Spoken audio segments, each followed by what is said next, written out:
હું આવી છું ભગવાન શ્રી સિંધવ ધોરણ 7 માં અભ્યાસ કરું છું। હું તમને આજે સ્વામી વિવેકાનંદજી વિશે બે શબ્દો કહીશ, ત્યાં સર્વે શાંતિથી સાંભળશો। સ્વામી વિવેકાનંદજીનો જન્મ સંવત 1919 ની પોષ વદ 7 સોમવાર ઈસવીસન 1863 ની જાન્યુઆરીની 12મી તારીખના રોજ થયો હતો।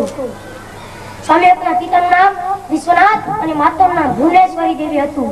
સ્વામી વિવેકાનંદની ઉંમર 6 વર્ષની થઈ ત્યારે તેમને પાઠશાળામાં મોકલવામાં આવ્યા હતા। 7 વર્ષની વયે વિવેકાનંદજીએ મુગ્ધબોધ નામનું સંસ્કૃત વ્યાકરણ તથા રામાયણ અને મહાભારતના ઘણા ખરા ભાગો કંઠસ્થ કરી લીધા હતા। સ્વામીજી સૌના વાલા હતા। તેમને મન ગરીબ, ધનવાન, ઊંચ નીચ એવા કશા જ ભેદ ન હતા। પુત્રના લક્ષણ પારણામાંથી એ કહેવત મુજબ વિવેકાનંદજીને નાનપણથી જ સાધુ સંતો પ્રત્યે અત્યંત પ્રેમ હતો। સ્વામી વિવેકાનંદજીની યુવાવસ્થાનું નિરીક્ષણ કરતા જણાય છે કે એમના ચારિત્રનું ઘડતર કરવામાં 3 મુખ્ય પરિબળો ભાગ ભજવ્યો છે। એ 3 મુખ્ય પરિબળો છે એમના કુટુંબના સંસ્કાર, બહુ મુખ્ય અધ્યયનનો પ્રભાવ અને મહાન ગુરુ શ્રી રામકૃષ્ણ પરમહંસનું માર્ગદર્શન। રામકૃષ્ણ પરમહંસજી આ મહાગુરુ સાથેના સમાગમને કારણે સ્વામી વિવેકાનંદજીનું આધ્યાત્મિક જીવન શરૂ થયું અને પહેલા જ મેળક વખતે શ્રી રામકૃષ્ણ પરમહંસ સમજી ગયા કે વિવેકાનંદજી પોતાનો સંદેશ જગતને આપશે। રામકૃષ્ણ પરમહંસના જુદા જુદા આધ્યાત્મિક અનુભવોને વિવેકાનંદજી ચકાસી જોતા અને ચકાસણીમાંથી પાર ઉતર્યા પછી જ તેને સ્વીકારતા। તેઓ ડર કે દબાણની વસ્તુને કશું સ્વીકારતા ન હતા। જીવનની તમામ પ્રવૃત્તિઓ વીરતાના ઉચ્ચ આદર્શથી રંગાઈ જવી જોઈએ તેવું તેઓ સતત કહેતા હતા। તેઓ બીજા સંન્યાસીઓને બ્રહ્મચારીઓને કહેતા હતા, 100 લોકોનું થોડું ઘણું દુઃખ ટાળી શકશો તો જ સાધુવાસ બરાબર છે, નહીંતર ભગો કપડા પહેરીને ફરવાનો કાંઈ જ અર્થ નથી। તેઓ કહેતા હતા, જો નક્કી ધ્યેય ન રાખ્યું હોય, કઠિન શિસ્ત નિયમો ઘડાયા ન હોય અને સતત અધ્યયન તથા અધ્યાપન ચાલતા ન હોય તો સંદેશો પવિત્ર ન રહી શકે અને લોક કલ્યાણના કાર્યો ન કરી શકે।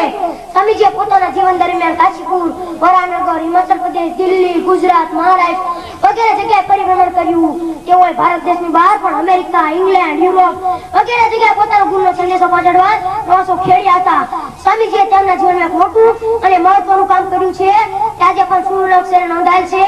અમેરિકાના શિકાગો શહેરમાં હોલ ઓફ કોલમ્બસ નામે ઓળખાતા વિશાળ ખંડમાં 1893 ની સપ્ટેમ્બરની 11મી તારીખે સવારે 10 વાગે વિશ્વ ધર્મ પરિષદનું ઉદ્ઘાટન થયું। આમ અનેક ધર્મોને પંથોના પ્રતિનિધિઓ આવ્યા હતા। ભારત દેશના પ્રતિનિધિ તરીકે વિવેકાનંદજી હાજર રહ્યા હતા।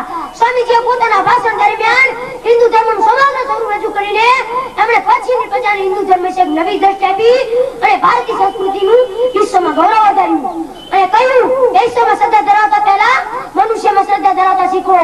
દિનહીન જનોમાં નારાયણના દર્શન કરતા એણે જ આપણને શીખવ્યું છે અને ઘોષણા કરી કે જે ધર્મ કિશોર વિદ્વાના લૂછી ન શકે, અનાથમાં રોટીનો ટુકડો મૂકી ન શકે એવા ધર્મ કિશોર મને કાંઈ શ્રદ્ધા નથી। સાધ્યથી ઉંમર ધરાય ભારતને જગાડવાનું અને વિરાશીને માયા વર્જન જગતને આધ્યાત્મિકને માર્ગે વાળવાનું કામ સ્વામીજીએ તન મને ધનથી કર્યું। સ્વામીજીએ સર્વ ધર્મ સમન્વયનો ઉપદેશ આપી જગતમાં ચાલતા ધાર્મિક વિખોદે બંધ કરવાનું ભગીરથ કાર્ય પણ માન સંદેશ કર્યું હતું। ઈસવીસન 1902 માં ફક્ત 39 વર્ષની ટૂંકી ઉંમરમાં આ મહાન વિશ્વયુદ્ધનું સળગાવવાનું થયું। ઉઠો જાગો અને ધ્યેય પ્રાપ્તિ સુધી મંડ્યા રહો, આ મહાન સૂત્ર પૂજ્ય સ્વામીજી આપ્યું હતું। જ્યાં સુધી જગતની દુઃખ મુક્ત થવાની ઈચ્છા પૂરી ન થાય ત્યાં સુધી વિવેકાનંદજી અમર રહેશે। જય હિન્દ। હું આવી છું ભગવાન શ્રી સિંધવ ધોરણ 7 માં અભ્યાસ કરું છું। હું તમને આજે સ્વામી વિવેકાનંદજી વિશે બે શબ્દો કહીશ, ત્યાં સર્વે શાંતિથી સાંભળશો। સ્વામી વિવેકાનંદજીનો જન્મ સંવત 1919 ની પોષ વદ 7 સોમવાર ઈસવીસન 1863 ની જાન્યુઆરીની 12મી તારીખના રોજ થયો હતો। સ્વામી વિવેકાનંદના પિતાનું નામ વિશ્વનાથ અને માતાનું નામ ભુવનેશ્વરી દેવી હતું। સ્વામી વિવેકાનંદની ઉંમર 6 વર્ષની થઈ ત્યારે તેમને પાઠશાળામાં મોકલવામાં આવ્યા હતા। 7 વર્ષની વયે વિવેકાનંદજીએ મુગ્ધબોધ નામનું સંસ્કૃત વ્યાકરણ તથા રામાયણ અને મહાભારતના ઘણા ખરા ભાગો કંઠસ્થ કરી લીધા હતા। સ્વામીજી સૌના વાલા હતા। તેમને મન ગરીબ, ધનવાન, ઊંચ નીચ એવા કશા જ ભેદ ન હતા। પુત્રના લક્ષણ પારણામાંથી એ કહેવત મુજબ વિવેકાનંદજીને નાનપણથી જ સાધુ સંતો પ્રત્યે અત્યંત પ્રેમ હતો। સ્વામી વિવેકાનંદજીની યુવાવસ્થાનું નિરીક્ષણ કરતા જણાય છે કે એમના ચારિત્રનું ઘડતર કરવામાં 3 મુખ્ય પરિબળો ભાગ ભજવ્યો છે। એ 3 મુખ્ય પરિબળો છે એમના કુટુંબના સંસ્કાર, બહુ મુખ્ય અધ્યયનનો પ્રભાવ અને મહાન ગુરુ શ્રી રામકૃષ્ણ પરમહંસનું માર્ગદર્શન। રામકૃષ્ણ પરમહંસજી આ મહાગુરુ સાથેના સમાગમને કારણે સ્વામી વિવેકાનંદજીનું આધ્યાત્મિક જીવન શરૂ થયું અને પહેલા જ મેળક વખતે શ્રી રામકૃષ્ણ પરમહંસ સમજી ગયા કે વિવેકાનંદજી પોતાનો સંદેશ જગતને આપશે. રામકૃષ્ણ પરમહંસના જુદા જુદા આધ્યાત્મિક અનુભવોને વિવેકાનંદજી ચકાસી જોતા અને ચકાસણીમાંથી પાર થયા પછી જ તેને સ્વીકારતા. તેઓ ડર કે દબાણને વસ્તુને કશું સ્વીકારતા ન હતા. જીવનની તમામ પ્રવૃત્તિઓ વીરતાના ઉચ્ચ આદર્શથી રંગાઈ જવી જોઈએ તેવું તેઓ સતત કહેતા હતા. તેઓ બીજા સંન્યાસીઓને બ્રહ્મચારીઓને કહેતા હતા, 100 લોકોનું થોડું ઘણું દુઃખ ટાળી શકશો તો જ સાધુવાસ બરાબર છે, નહીંતર ભગવો કપડા પહેરીને ફરવાનો કાંઈ જ અર્થ નથી. તેઓ કહેતા હતા, જો નક્કી ધ્યેય ન રાખ્યું હોય, કઠિન શિસ્ત નિયમો ઘડાયા ન હોય અને સતત અધ્યયન તથા અધ્યાપન ચાલતા ન હોય તો સંન્યાસીઓ પવિત્ર ન રહી શકે અને લોક કલ્યાણના કાર્યો ન કરી શકે. સ્વામીજીએ પોતાના જીવન દરમિયાન કાશીપુર, વરાનગર, હિમાચલ પ્રદેશ, દિલ્હી, ગુજરાત, મહારાષ્ટ્ર વગેરે જગ્યાએ પરિભ્રમણ કર્યું. તેઓએ ભારત દેશની બહાર પણ અમેરિકા, ઇંગ્લેન્ડ, યુરોપ વગેરે જગ્યાએ પોતાનો ગુરુનો સંદેશો પહોંચાડવા પ્રવાસો ખેડ્યા હતા. સ્વામીજીએ તેમના જીવનમાં એક મોટું અને મહત્વનું કામ કર્યું છે કે આજે પણ સુવર્ણ અક્ષરે નોંધાયેલ છે. અમેરિકાના શિકાગો શહેરમાં હોલ ઓફ કોલમ્બસ નામે ઓળખાતા વિશાળ ખંડમાં 1893 ની સપ્ટેમ્બરની 11મી તારીખે સવારે 10 વાગે વિશ્વ ધર્મ પરિષદનું ઉદ્ઘાટન થયું. આમ અનેક ધર્મો અને પંથોના પ્રતિનિધિઓ આવ્યા હતા. ભારત દેશના પ્રતિનિધિ તરીકે વિવેકાનંદજી હાજર રહ્યા હતા.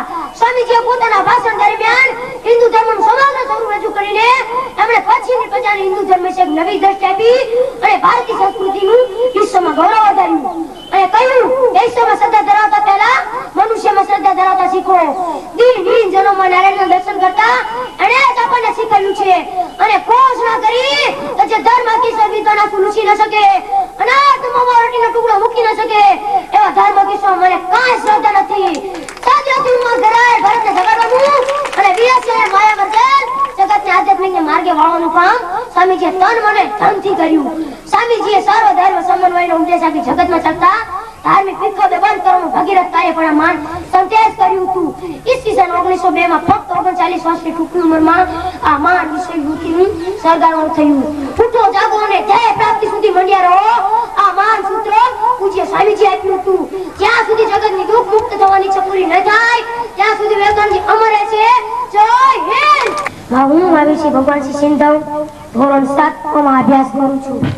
હું તમને આજે સ્વામી વિવેકાનંદજી વિશે 2 શબ્દો કહીશ, ત્યાં સર્વે શાંતિથી સાંભળશો.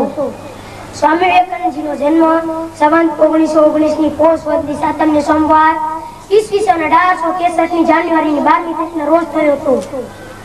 સ્વામી વિવેકાનંદના પિતાનું નામ વિશ્વનાથ અને માતાનું નામ ભુવનેશ્વરી દેવી હતું. સ્વામી વિવેકાનંદની ઉંમર 6 વર્ષની થઈ ત્યારે તેમને પાઠશાળામાં મોકલવામાં આવ્યા હતા. 7 વર્ષની વયે વિવેકાનંદજીએ મુગ્ધબોધ નામનું સંસ્કૃત વ્યાકરણ તથા રામાયણ અને મહાભારતના ઘણા ખરા ભાગો કંઠસ્થ કરી લીધા હતા. સ્વામીજી સૌના વાલા હતા. તેમને મન ગરીબ, ધનવાન, ઊંચ નીચ એવા કશા જ ભેદ ન હતા. પુત્રના લક્ષણ પારણામાંથી એ કહેવત મુજબ વિવેકાનંદજીને નાનપણથી જ સાધુ સંતો પ્રત્યે અત્યંત પ્રેમ હતો. સ્વામી વિવેકાનંદજીની યુવાવસ્થાનું નિરીક્ષણ કરતા જણાય છે કે એમના ચારિત્રનું ઘડતર કરવામાં 3 મુખ્ય પરિબળો ભાગ ભજવ્યો છે. એ 3 મુખ્ય પરિબળો છે એમના કુટુંબના સંસ્કાર, બહુ મુખ્ય અધ્યયનનો પ્રભાવ અને મહાન ગુરુ શ્રી રામકૃષ્ણ પરમહંસનું માર્ગદર્શન.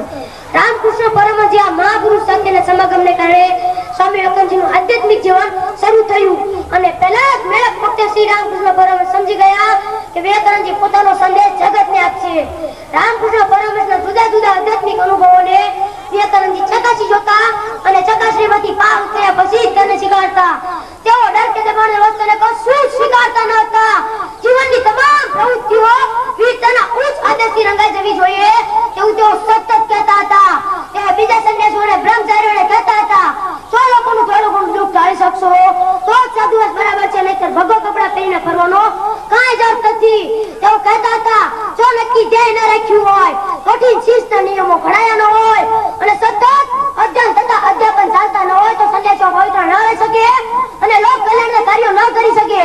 સ્વામીજીએ પોતાના જીવન દરમિયાન કાશીપુર, વરાનગર, હિમાચલ પ્રદેશ, દિલ્હી, ગુજરાત, મહારાષ્ટ્ર વગેરે જગ્યાએ પરિભ્રમણ કર્યું. તેઓએ ભારત દેશની બહાર પણ અમેરિકા, ઇંગ્લેન્ડ, યુરોપ વગેરે જગ્યાએ પોતાનો ગુરુનો સંદેશો પહોંચાડવા પ્રવાસો ખેડ્યા હતા. સ્વામીજીએ તેમના જીવનમાં એક મોટું અને મહત્વનું કામ કર્યું છે કે આજે પણ સુવર્ણ અક્ષરે નોંધાયેલ છે. અમેરિકાના શિકાગો શહેરમાં હોલ ઓફ કોલમ્બસ નામે ઓળખાતા વિશાળ ખંડમાં 1893 ની સપ્ટેમ્બરની 11મી તારીખે સવારે 10 વાગે વિશ્વ ધર્મ પરિષદનું ઉદ્ઘાટન થયું. આમ અનેક ધર્મો અને પંથોના પ્રતિનિધિઓ આવ્યા હતા. ભારત દેશના પ્રતિનિધિ તરીકે વિવેકાનંદ હતા. સ્વામીજીએ પોતાના ભાષણ દરમિયાન હિન્દુ ધર્મનું સમગ્ર સ્વરૂપ રજૂ કરીને એમણે પછીની પ્રજાને હિન્દુ ધર્મ વિશે એક નવી દ્રષ્ટિ આપી અને ભારતીય સંસ્કૃતિનું વિશ્વમાં ગૌરવ વધાર્યું અને કહ્યું ઈશ્વરમાં શ્રદ્ધા ધરાવતા પહેલા મનુષ્યમાં શ્રદ્ધા ધરાવતા શીખો. દિન જન્મમાં નારાયણના દર્શન કરતા એણે જ આપણને શીખવ્યું છે અને ઘોષણા કરી કે જે ધર્મ કિશોર વિદ્વાના લૂછી ન શકે, અનાથમાં રોટીનો ટુકડો મૂકી ન શકે એવા ધર્મ કિશોર મને કાંઈ શ્રદ્ધા નથી. સાધ્યતુમાં ધરાય ભરતને જગાડવાનું અને વિરસ્યને માયા વર્તન જગતને આધ્યાત્મિક માર્ગે વાળવાનું કામ સ્વામીજીએ તન મને ધનથી કર્યું. સ્વામીજીએ સર્વ ધર્મ સમન્વયનો ઉપદેશ આપી જગતમાં ચાલતા ધાર્મિક વિખોદે બંધ કરવાનું ભગીરથ કાર્ય પણ માન સંતેજ કર્યું હતું. ઈસવીસન 1902 માં ફક્ત 39 વર્ષની ટૂંકી ઉંમરમાં આ મહાન વિશ્વયુદ્ધનું સરદારવાનું થયું. ઉઠો જાગો અને ધ્યેય પ્રાપ્તિ સુધી મંડ્યા રહો, આ મહાન સૂત્ર પૂજ્ય સ્વામીજી આપ્યું હતું. જ્યાં સુધી જગતની દુઃખ મુક્ત થવાની ઈચ્છા પૂરી ન થાય ત્યાં સુધી